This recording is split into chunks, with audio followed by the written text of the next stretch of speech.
Hi, it's Sue Greenwald here with Awakened Stories. I'm here today with Deanna Carr with the Mystical Moonlight. Hey Dee, how are you? I'm doing good today. How's it going?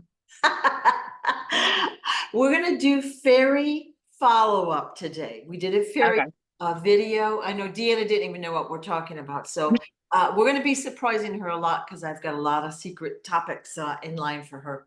But we did a fairy video, let's say it was a week ago, and we got great response. We got a lot of questions. So I thought we'd go through some of them, and I wanted to ask some extra questions at the end. Any information you provide, Dee, is really, it's so interesting, and people have really welcomed it. So yay. Yeah. Yeah. All right, so you had said that the fairies, when they die, basically they, reincarnate to a new body, but they keep their memories. So that process happens over and over and over and over and over, right? Yes. So they're always here. So how long would a fairy live, like in its first lifetime, we'll say, if it didn't get killed? How long? Did I do something?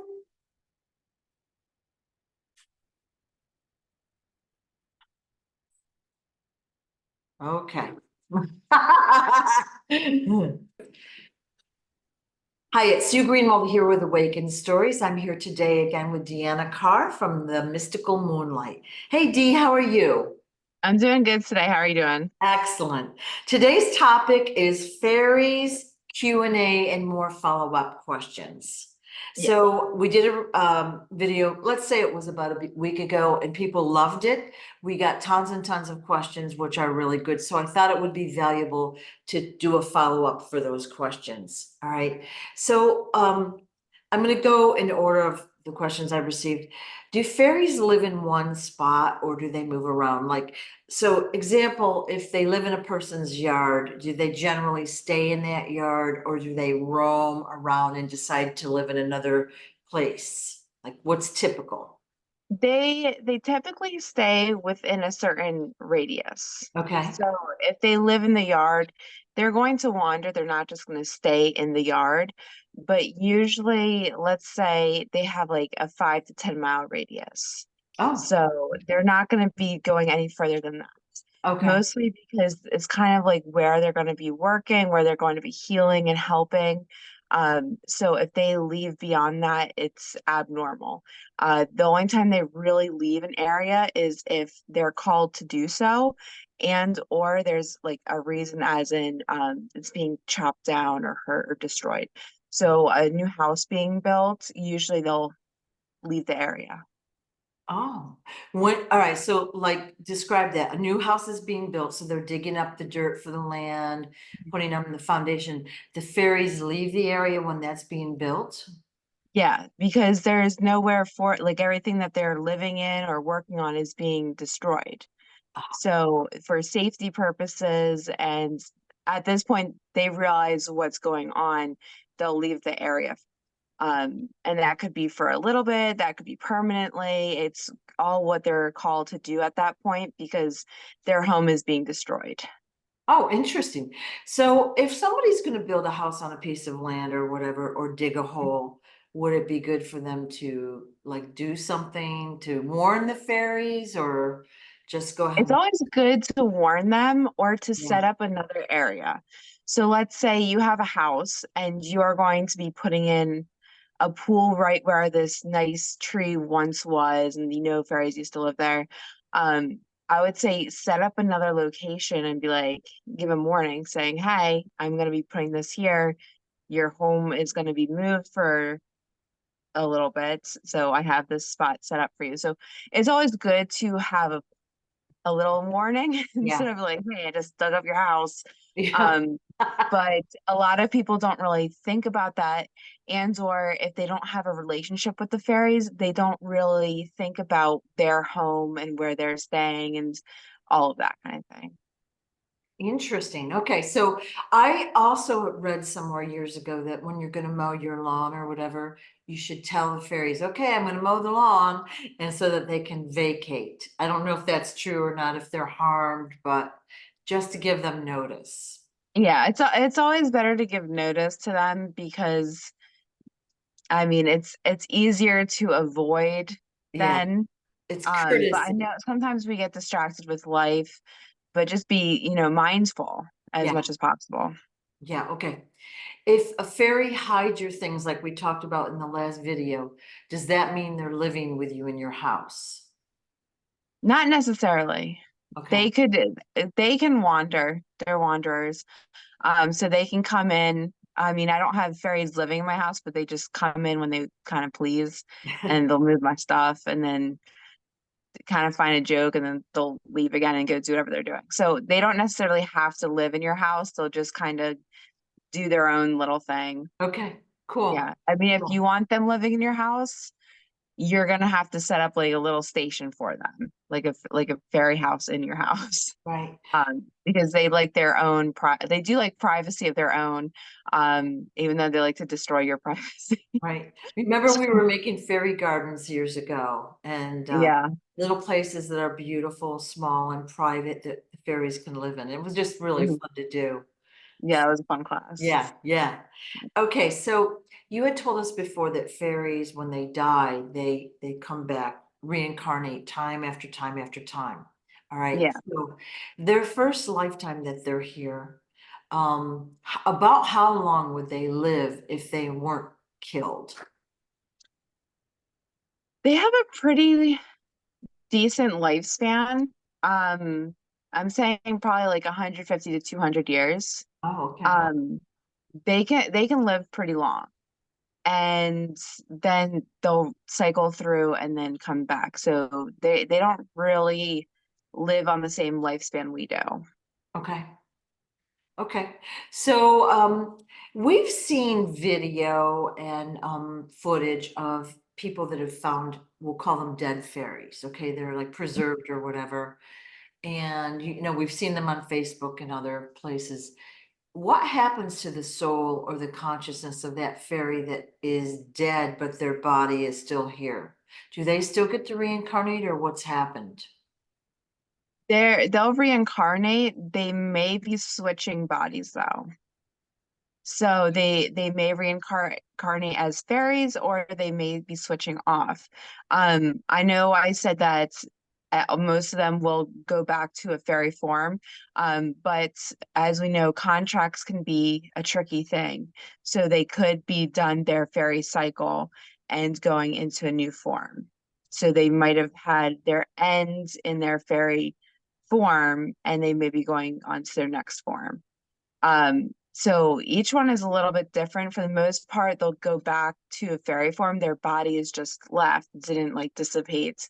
Um, but some it could be going into their new formation. What's that next formation like? Is it always the same stepping the process, or does it depend on the fairy? It depends on the fairy and their contract. So as we know, we each have a contract when coming to Earth, even fairies. Some may be forced into it, but there is a contract in some way, shape, or form saying this is what you're here to do, this is what you're going to be doing, yada yada yada. And at the end of that contract, because like I said, they live for a while for the most part. So at the end of their contract, they will go to their next contract. Wow, how cool is that? Mm. How cool is that? Okay. What do fairies like in gardens? Well, life. Life is the Monster. most important thing. So Yeah. they like bright stuff. I always say uh rainbow lights is a good one. That mostly you can put in your house. It's like where it goes through the crystals and it shows the rainbow. That's a good one they like. Like a Um prism, like a prism. mhm, a Yeah. prism. They do like smaller vegetation, I guess you call it. Um Things that can cover the ground so they can easily hide when necessary. They do like seeing a lot of bright colors. So I know right now the big thing is vines and green, but if you can add in some pops of color in some way, shape, or form, they really like that too. Okay. So like flowers, basically. Is there Yes. any specific type of flowers that they like over others? Like, do they have a preference? Not really, as long as they need to be, tended to and, worked with, they're fine with anything. Most fairies don't have a preference because they realize how important plants are in general. Yeah, So they're not going to be picky. okay. I mean, obviously don't get poison ones, but that's about it. Now, we had talked about pollution, like fairies help combat pollution, air pollution or whatever before. So my question was, are there more fairies now in the current timeline because we have more chemical pollution than before, than there were in years gone by? There, that's a good question, and that's hard to answer because yes, there are more fairies, but they're also dying off faster Mm. because of the pollution. And if you remember in the last video, I said, they tend to leave areas that have too much pollution, Right, right, because they know they're going to die, or it's not going to work in their favor. So it is one of those tricky subjects because they want to help, they know they can in some way, shape, or form, but at the end of the day, how bad is the pollution? Are they actually able to help heal, or is it too severe for them to do anything? right. Okay, that makes sense. All Yeah. right, all right. Um, can we ask for help from fairies? Like, can we ask them to help us with tasks? Oh And, yeah. okay, like, can you give examples? And the example the questioner asked was like, can we say, please help keep the spiders outside? Oh yeah. You can ask the spiders. Spiders, stay outside, please. This is my home. Ants, stay outside. Now, sometimes you're not gonna have that. I mean, down here in Florida, the ants and spiders are gonna go where they want to go when it rains and that kind of thing. So sometimes they're going to look for a place to get out the weather or whatever they're doing. Shelter, yeah. But for the most part, you can request them to stay out. And if you need extra help, you can always ask the fairies to help set up boundaries so that the spiders stay outside in their natural homes. Okay, So that way they don't get smushed or whatever. yeah. I know when I put a spider or a bug out, I say, okay, stay outside, please. You know, I talk to it, Hmm. I throw it out. Like, I'm not trying to hurt it. I just want them outside, Yeah. Um, but what can you basically ask a fairy then for any type of help you can think of? Yeah. Whether like maybe it's writing a paper, whether it's getting to work on time. You can ask them for help. Now, it's a little different than, asking your guides or an angel for help. Yeah, They do have some limitations, but they still are magical beings so that they can still provide help and guidance. You just have to help with the will. So by you asking and taking that step, they should be more than able to right, help. right. Same with the angels, like you have to ask them, like they can't really intervene unless there's a darn good reason, like if it's life threatening or whatever. So you have to ask. So get in the habit, talk to yourself in your car or whatever. Tell them what you want, and people can think you're crazy. It doesn't matter. You're going to have great luck. So, Yeah. Yeah, I mean, people talk to themselves all the time. So, well, I mean, you can walk around with the earbud and pretend you're taught, listen. yeah, yeah. I mean, we're in a weird generation right now. So, I Yeah, mean, walking around talking to yourself isn't going to be too abnormal. I always say, do yeah, what you got to do. I mean, why are you bothering yourself with what other people think of you when, you yeah, know, you don't know what they're going through in life, and if they're not going to help themselves, why can't you help yourself, even if it's being a little right, odd. right. Cool. So I would say just ask, ask, ask, like the fairies, the angels, God, source, whatever you want to call whoever, just ask Mhm. all the time, you know. And Yeah, it what's the also, harm in asking, there's no really? harm in asking. And I would say, don't just lay on the couch and ask them to do stuff. Like you actually have to take action as Yeah, well. But when you ask, especially with a little notice in advance, you're going to be more likely to get what you're after.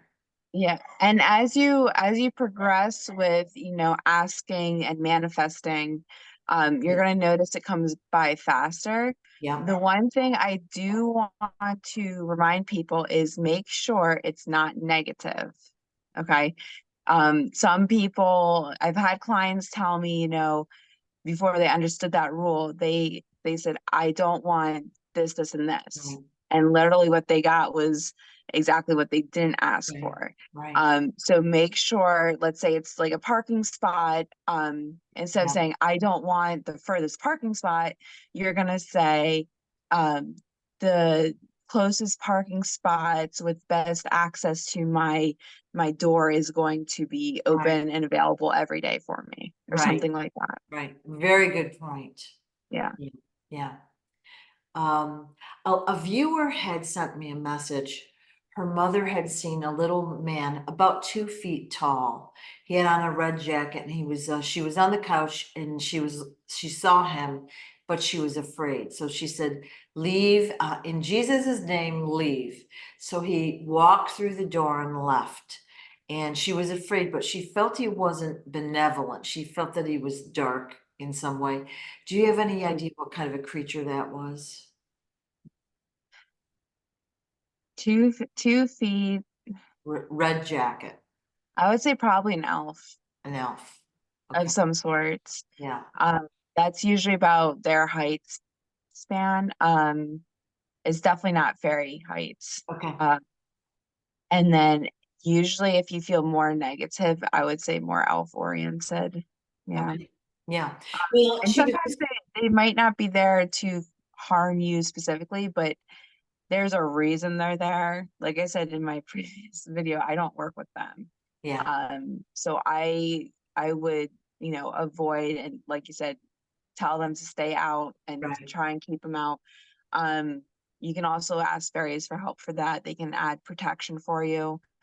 okay, Um, a good one, a lot of people don't work with crystals. And crystals are one, they're good with fairies, great energy, but we don't really use the power of the crystal in protection. And an easy one for someone, especially if you feel like fearful, you've had, you know, issues with, you know, seeing stuff in your home that you're not really yeah, excited about, that yeah, kind of thing. Um, Add black tourmaline at least. There's other types of crystals that help with, um, you know, protection, but that one is usually the most easy to access and usually more affordable for people. right, Put one by your doors. So when you come in from the house or come into your apartment or house, it keeps the negative um, beings, feelings, emotions, that kind of thing out. Um, that's usually where I suggest putting them because you're coming in with who knows what. Taking that off before you get right, into your own home is always helpful. right. I used to put kyanite and selenite above the door frames. You know how there's that little strip of trim? I put Yeah. pieces of those stones above the windows and the doors. So it's like kind of a passive and automatic clearing thing. Now I'm wearing the Holotech jewelry, which is also clearing and protective, but I clear myself throughout the day all the time. Yeah. So it's really important, especially when you're out in public interacting. There's a lot of negativity on the internet and all of that. So you're watching shows that are not positive. So any clearing you can do is only beneficial to you and everyone Yeah. else, right? Yeah, so doing small things like that, like so for instance, with that being that came through, it'd be easier to have help with other types of protection, Yeah, not just, you know, prayer, or asking for help from a higher being or right, power does help. But sometimes we do have to add more layers of protection because sometimes it right, doesn't always get what we need done. right, Um, right. so I always recommend more than one solution. Okay, good. So, I have more that I want to ask toward the end, but I wanted to follow up with some of the other smaller videos we did Mhm. recently. We had done one on unicorns a couple weeks ago, and you had told us that the unicorns came to this planet on we're going to call it a rainbow bridge. And when Yeah. I asked why they came, you said it was the world eater that I guess destroyed their planet. And so that's why Mhm. they're here. Okay. So then I asked Smarty about this. I might have already said this on the video. He agreed with you, and he was surprised that you knew about the Rainbow Bridge. All right, so we've seen it in the movie Thor, and we talk about it when a dog or a cat dies that they cross the Rainbow Bridge, but that is actually a real thing. All right. Yes. And so Yeah. Smarty confirmed that. And I asked him what the World Eater was, and he said that it is dark AI. And he said it was consuming their planet. And he has taken care of it. And I was like, what, how does that work? Dark AI, like we think of AI with our computers. And it's we do know we have clones and artificial beings here on Earth, but we think of it as like computer technology. So how would that work on the unicorn planet? Do you have any idea?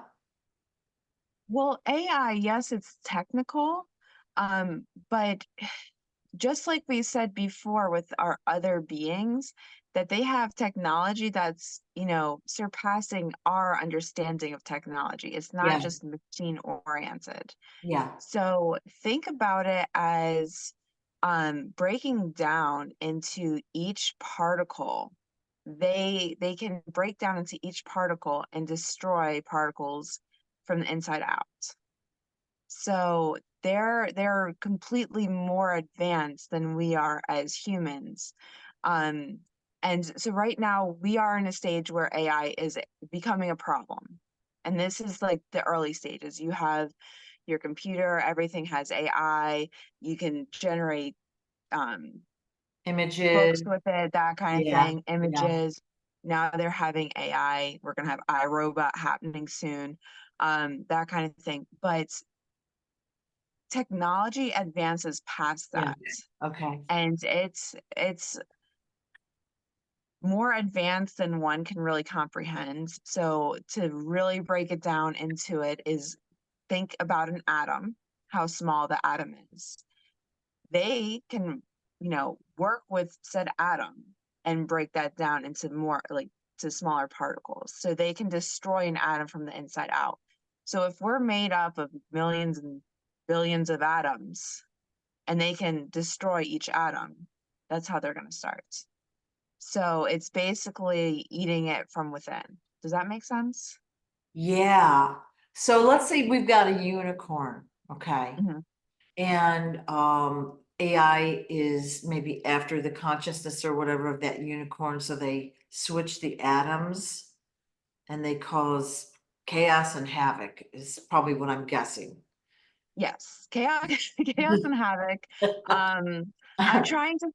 It's hard to express because, like I said, when we talk about technology, it's very. This is what technology is. It's machine oriented. Yeah. Mach- when we talked about the mer people and how they have cloning technology. Up. Ah, you. uh, So when we talk about the mer people and their cloning technology, It's more advanced than just a computer. there's there's more to it, and it's hard. Like I said, I don't know, I'm not a technical person, so I can't explain each system to it, but there are small bases, and then each one it grows, they connect, and then it covers them. So there's ways that the technology works together, expands, contrasts, covers them, that kind of thing. When we talk about this bigger world eater, it can, instead of working with pieces, this big, they're working on that small, small, small scale of atoms.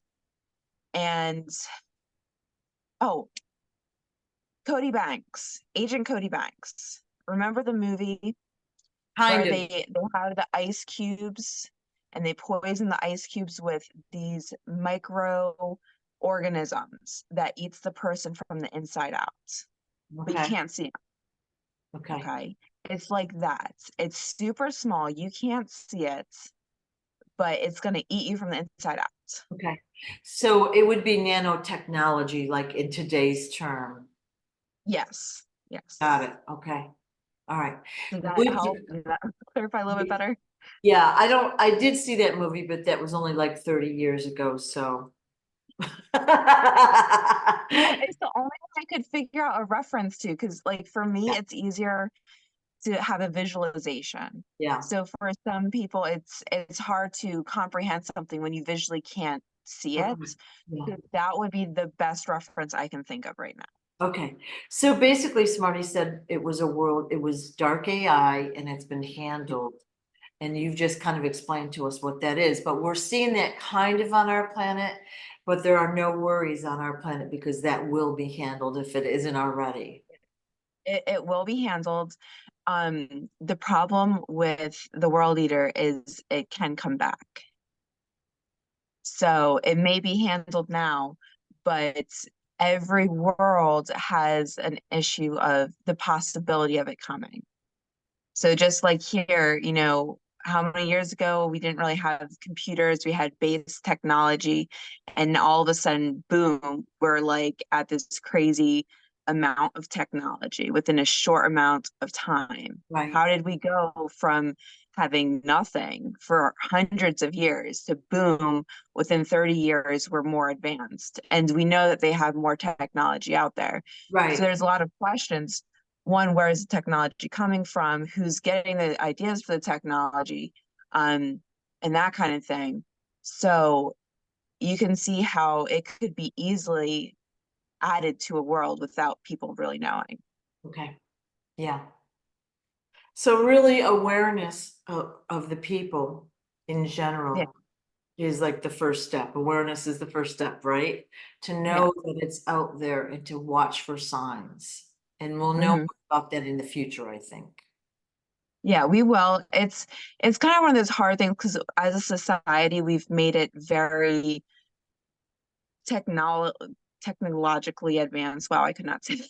Yeah, So yeah, it's weird if you don't have any type of technology. yeah. Whereas, like I said, 100 years ago, people had to figure out how to, not be bored going outside. But now it's like, oh, I have my tablet, my iPad, this, and this. Yeah, So you can't live without it. And we've made a society based off that. yeah, So once you see how negative we get impacted by the technology, then you start to realize the impact it's created. right. Yeah. You look at how fast society has changed with computers and all the technology. And even in the past 5 or 10 years, it's light years from where we used to be. Yeah, it's Yeah. crazy.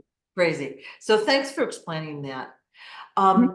We did a interview on or a video on gargoyles the other day, and you basically said the gargoyles were entrapped for dark purposes. And so Mhm. since that video has come out, it's been out a few days, I wondered if you could tune in and say and let us know the percentage of gargoyles that have been released to their next phase. So I'm seeing probably about 70 cents. Wow, 70 cents. Yeah. 70% have been released. There's still about 30% that are still stuck. And I'm seeing those ones being the more advanced ones. Okay. Um, and they're not the ones that you're going to see on the walls or on the buildings. Those ones are going to be probably inside, hidden in more protected areas. So um, you probably wouldn't see them if you went out in public. They're Okay. going to be hidden in some way, shape, or form. Okay. So 70% is still a good number, right? Yes, that's over half. Yeah. Yeah. So they've been released from their bondage and they're no longer protecting the dark stuff Mhm. anymore. So yay. Yeah, so they've moved on to their next form. Some of them have different choices now because their contract was broken. Excellent. Thank you. So they're getting a little more choice. They're getting help that they need. Okay. All right. Now, so we've had comments about, most gargoyles, they don't look the same. They've all got different, images or whatever. They're all different, which is a little weird but now we know it's basically their souls have been, we'll call them twisted, and they morph Yeah. into something unattractive, we'll put it that way. But there's also, we'll call them really lifelike statues of children, people that have, they're like screaming in pain or torture.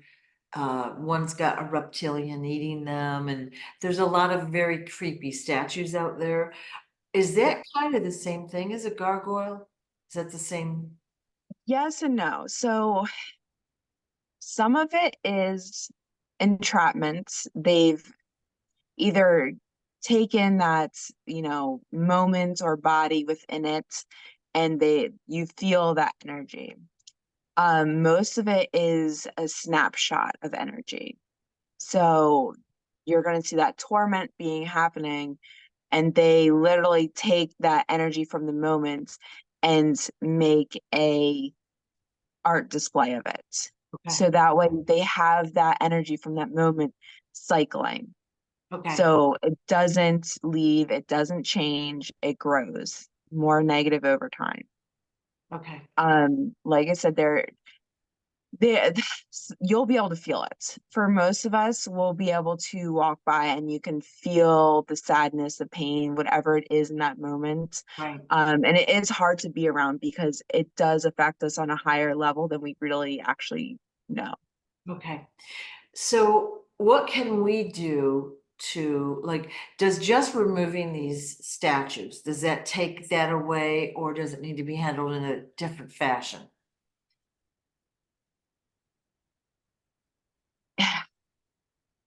You can take away the energy from that moment and transform it. It can be transformed into a happier moment. The imagery is still going to remain the same until it's destroyed. And that at this moment in time is probably going to be on more of a physical level. Right, So right. destroying the building or art as is. Um, that will probably handle it the best way because even if you take away that energy, you're still going to have the visualization. It's not going to just change the imagery. Yeah. So it would make sense then to change the energy and then to take the statue or whatever it is down. Yes. All right, that's Yeah. the So most, taking away the energy and changing it is going to be the best course of solution until you can change it permanently. okay, thank you. Mhm. I had someone ask about various, we'll call them statues. And you may or may not know of the place, but if you can tune in and let us know what they are, that would be cool, okay? Okay. So the first one, I don't know how to say it, so I'm gonna screw the name up. It's called Angkor Wat in Cambodia. Angkot Wat. Okay. Can you tune into And what's those statues? I'd have to see an image of it. I don't know. And even with Okay. a name, I don't know like what I'm really tuning into. So I'm Next gonna time say I'll have no. flashcards ready for you, but all right, Yeah. how about Easter Island heads? You know what they look like, Oh right? yeah. What about that one? What's the story behind them? Okay, In one so sentence or less. okay, I'll Yeah. try. Um, so for them, um, they're a lot bigger than we expected. I mean, as we know, they're actually finally digging up Excavating the what's body underneath. part. Yeah. Yeah. I mean, who would just make a big head? I mean, really. They are protectors. So a good ideal reference, if you've ever seen The Journey to Atlantis, remember at the end when they bring up the statues to protect, they stand up and then they create a shield to protect Atlantis from fully being destroyed by the lava. It's pretty much the same thing. They're there to protect. Okay. So they are bigger than one would expect because that was also the time towards the giants. So they weren't small beings. They were larger, so they needed bigger pieces. So the Easter Island head is a lot bigger than what they're expecting. Okay, because there's so many stories that talk about like how they were, built, blah, blah, blah. But what you're saying is they're from an ancient civilization and they're huge, and a lot of them is still underground, so we're just seeing the head part. Yeah, we're seeing the Okay. head part, and this also means we haven't seen where the civilization actually is. We're just seeing what's covering it. Ooh, because we're finding buried cities, like complete cities under our like Hmm.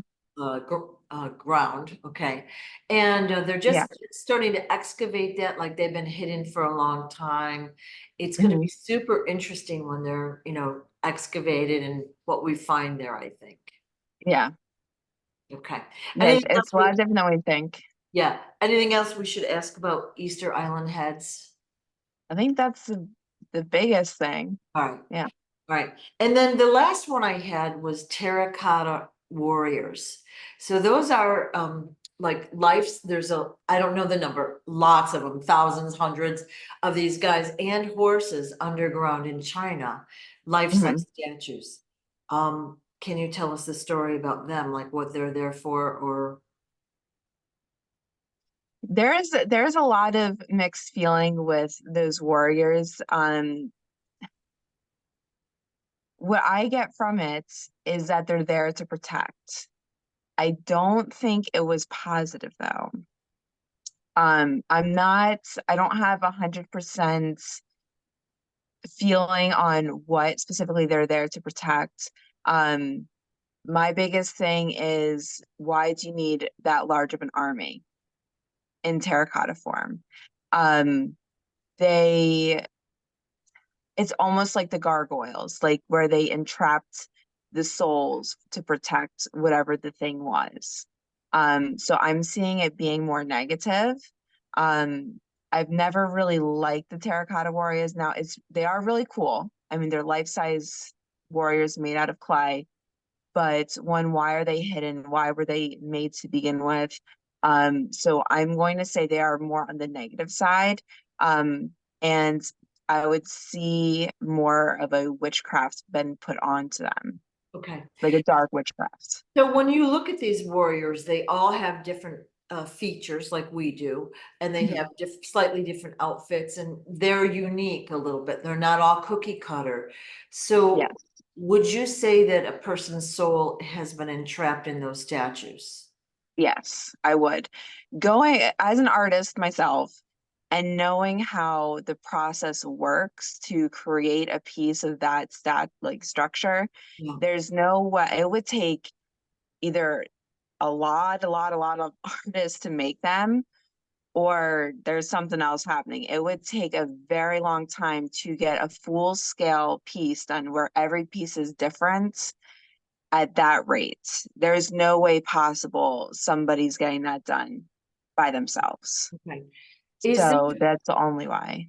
how can we'll call that break that spell, curse, or release the consciousness of these people?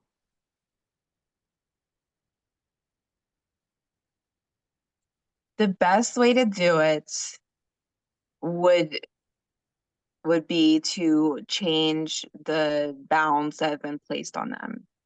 Um, and that is, you're going to spiritually be doing that. You're going to spiritually allow them to move on to the next being. It's kind of the same thing with the others, though. The only way to really change, the outcome of the being is by breaking the actual casting. Yeah, Um, yeah. so over time, they'll be fully free, but because they're so sought after and protected, that part, it won't happen for a while. Okay. Thank you. And then if Mhm. we destroy the soldier itself, that helps a little or no? It will help because they'll be able to move forward. Like Okay, their soul will. Um, when we talk about dark witchcraft, it's hard because you have to know what's been placed upon them right, to fully know how to go around it. right. So those are usually the base ways. Um, but yeah, it was definitely something dark placed upon. And yeah. Okay, and Uh, you can't see what they're protecting, so that's still hidden in some fashion, underground or whatever. yeah, Ooh, yeah. So there's something dark. I would say it's something dark that they are protecting. okay. Thank you for letting me know about that. Like well, the Cambodia question was from someone else, but then I thought, well, let's bundle these other two with it just for fun, you know? And Yeah. I'm sure there's so many places we could ask about, but it's fascinating stuff, you know? Hmm. Yeah. I wanted to ask something related to fairies, but maybe not exactly fairy, but here we go. Can you define the elementals? Like, do you know what, like, we know fairies are magical beings and they've got missions, but an elemental is even, like maybe more of a primitive type of protector of nature? Would that be a way to describe it? It would be a way to describe it. I kind of classify them together, but Yeah. an elemental is obviously working with the elements. Um, they're a little bit stronger with their abilities, and they're classified more into four ranges versus a fairy where they have different, powers, Right. that kind of Okay. So you've got air, water, fire, and earth. thing. Hmm. All right. So is there anything we should talk about them that we don't already know from the fairy conversation? Like, is there anything, any skills, missions, things like that we need to know about the elementals? Elementals aren't, I don't want to say that what we think they are. Um, they're here to help, they're here to protect, work with the elements, but their missions are always different. So you don't really know what they're here for. Whereas fairies, their goal is protecting. Um, Elementals could be a big range, and they don't have one specific purpose. So they are here to help, but in what way, shape, or form, we're not really sure. Um, I don't know what else. So let's say we have in the sky, they're called sylphs. Okay, they're the air Mhm, elementals. Okay, so we've got chemtrails over the place where we live. So the sylphs go and assist with clearing up the chemtrail and the pollution, right? So mhm. do the fairies, but are sylphs able to travel in a broader range? I mean, They have, yeah, they have more like leverage with how they're going to move and where they're going to move. They are bigger beings, so they have a little more of a larger radius. They're not really zoned or whatever. They're not going to stay in one specific location. They're going to be more of a free form, flowing form where they're going to transform into different spaces that are needed. okay, okay. And then we have in the fire elementals are called salamanders. Mhm. Anything that they do that, you know, Work with. yeah, okay, I okay, mean, they're working with the basics. okay, I mean, they're like I said, they're more primal. They're going to work with the direct elements. Their skill set is to heal whatever the element is. Um, you're going to see them more when you're working with the elements. So if you are more interested in working with fire, you're going to work with the salamanders. You're going to work with whatever that elemental is. But honestly, in this moment, there aren't as many elementals as there are fairies. okay. Yeah. It, are the elementals, do they, do they have the ability to turn dark? Yes. Oh, Yes. okay, So they may have started off good, but there are things that happen to beings. And like I said, even with the mer people, they can feel things in different ways, shapes, and forms, and they can turn more dark based off of what they're feeling. And with the pollution in every possible way, some of them have turned dark. And there could have been other things there. I mean, they can be manipulated a little bit more. Humans do know what elementals are. They're a little bit easier to kind of track and work with. So they could easily put a spell on them to, use them for darker purposes. Okay, And usually when I think elemental, although we like to think that they're all positive and want to help heal the environment and that, some of them have been using their gifts for negative reasons. okay, thank you. All right. Mhm. I think that wraps up our Q&A session for fairies and related topics and stuff Yeah. from our last few videos. And anything else we need to add that I haven't asked already? I know, in one sentence or less, right? Yeah. Yeah, No, I can't really think of anything. I mean, this is where, I like the questions because sometimes yeah, I don't really think about these things, or, I think you guys already know. So if there's any other questions, feel free yeah. to ask, of course. Yeah, and so today is June 14th, and tomorrow morning at 10:30 Eastern, you're doing a group fairy healing session. Yes. So I know this is coming out late for that, but if anyone sees it in time and wants to get in, go to Deanna's website, The Mystical Moonlight, and sign up ASAP. All right? Yeah. Yeah, it's Um, gonna be really good, and it's a little introductory for people that are skeptical about what yeah. fairy healing can do for them. So, I'm excited for the group session. Yay. Okay. I appreciate your content is so exciting and so interesting. Thank you for helping us. Of course, thank you. Thank you. Take care. Bye-bye. Bye.